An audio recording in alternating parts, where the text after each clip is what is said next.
we're coming up close to the 1 year anniversary of October 7th. And I think a big problem now that Israel has is that it's been 1 year of them bombing Gaza and footage coming out of children that have been shredded and just blown apart, and also them bombing places in Syria, bombing port in Yemen, these bombings in Lebanon constantly. And then we knew that when there would be some type of retaliation and Israel is finally struck with these missiles, that there would be this cry of, Israel is under attack, poor little Israel, everybody needs to help and save Israel.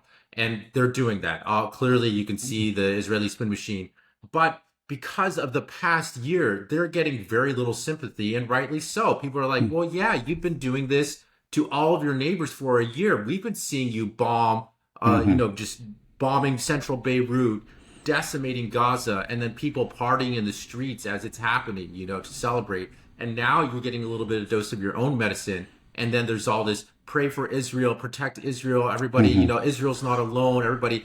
And and it's also important to say, well, in a way, they're not even getting a dose of their own medicine. I mean, the attacks that both Hezbollah and Iran have directed against Israel have focused on military, targets. Right. They entirely very carefully, very careful. very in great contrast to what Israel has done.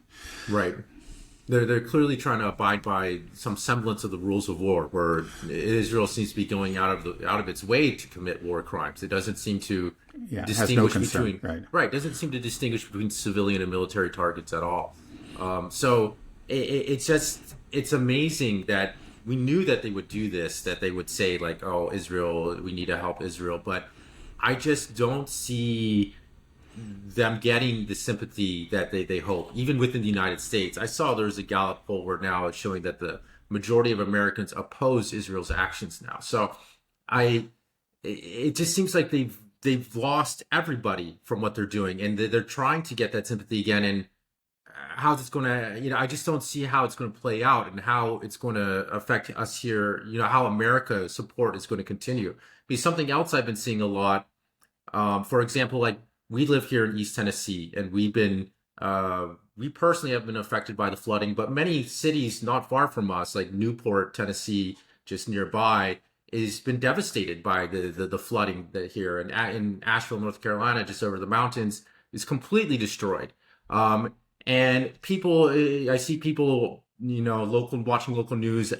So many people in Knoxville and the communities are getting together and gathering up supplies, water to send to these distressed communities. And then you see, Biden, when people are asking him about the help we can give, he said, oh, we've given all we can. But then Israel comes by and we give $20 billion to Israel.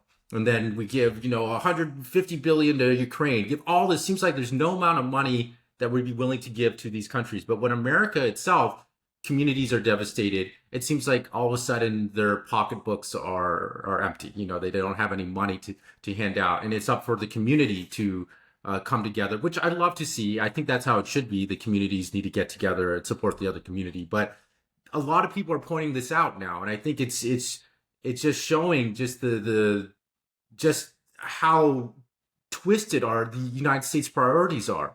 Mm-hmm. My wife had a friend that lost a house in the Maui fires. Mm-hmm. U.S. government, I think, gave $950 per family. That's it. And then we're just writing checks. I just don't understand how that's possible. How can they treat Americans this way, that they just don't give a damn about what's happening in our own country when there's problems? But we're sending thousands of troops now to the Middle East. We just gave Israel, $8.7 billion last week. But when it comes to helping American families that are suffering right here in our community, in our neighborhoods, they don't have, we can't do it, don't have the means. How is that possible? The money's the money, right? Why can't they don't have any problems writing the checks for these foreign wars that are endangering Americans, but why do they have trouble writing checks when it comes to helping Americans? Yeah, well, that's a question a lot of people are asking, and it's reflective of just a general trend throughout the West. In general, you have an establishment that's committed to these globalist projects, or to the committed to Israel and committed to Ukraine in particular, and those are their priorities. But in general, they're not the priorities of the people they're supposed to represent. And you're seeing the consequences of that particularly in Europe, or recent elections. The most recent one was in Austria, where the Ukraine skeptic, or even more than that, it's the Freedom Party in Austria that really wants to end support for Ukraine and reestablish economic relations with Russia. They defeated the I guess it's the SDP, the Social Democratic Party, that had been long the establishment party there. So it was a stunning victory, and it shows that the depth of feeling.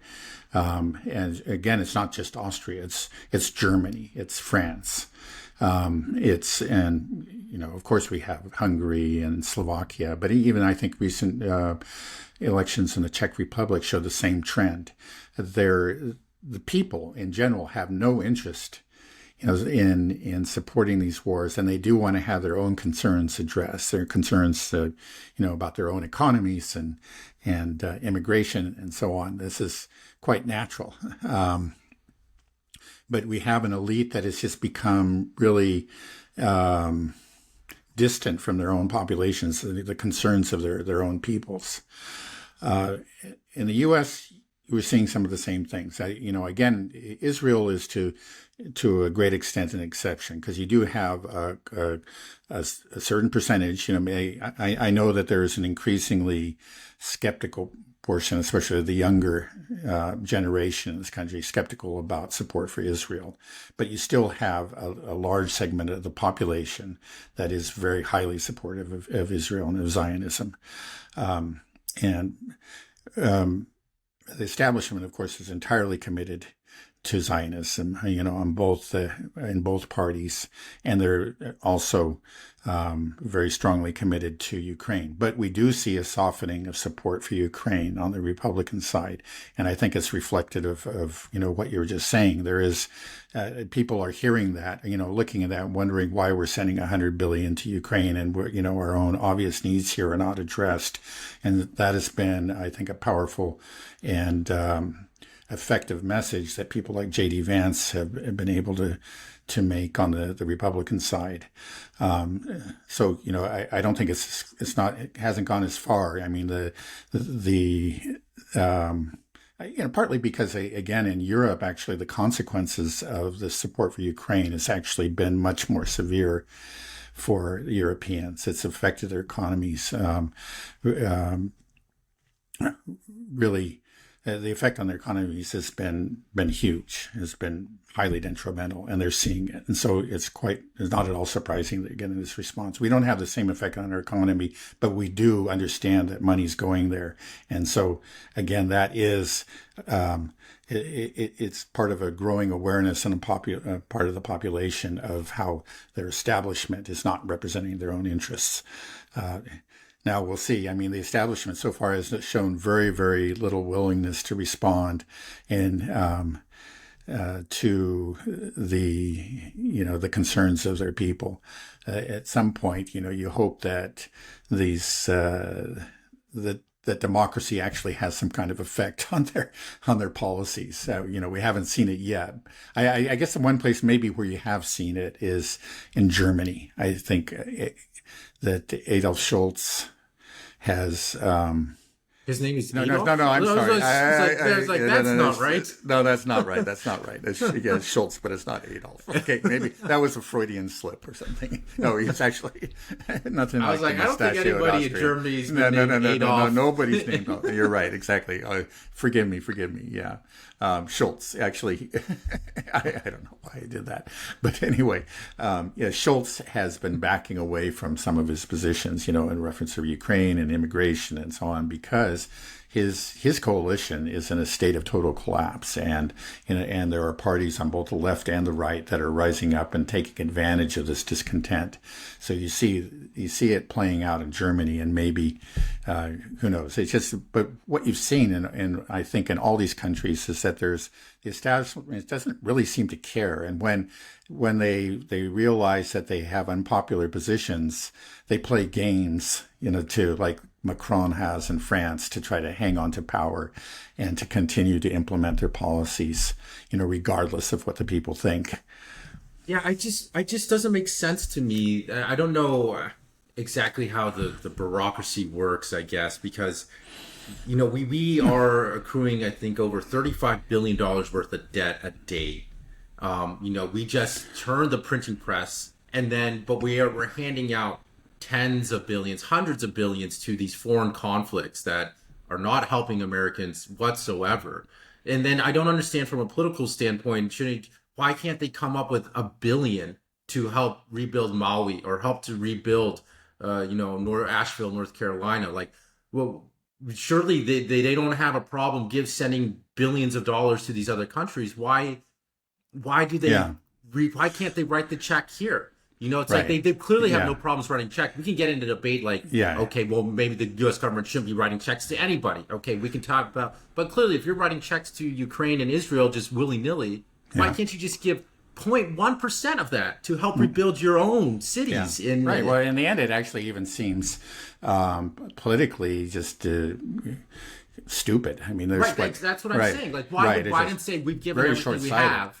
Right. It's just, maybe you don't give a damn about people in Maui or in North Carolina or East Tennessee. You don't give a damn about them, but you realize it doesn't look good, so you write your $1 billion check or whatever. Right. Right. That's what I but understand. It just shows the extent to which they really are just out of touch. They just don't.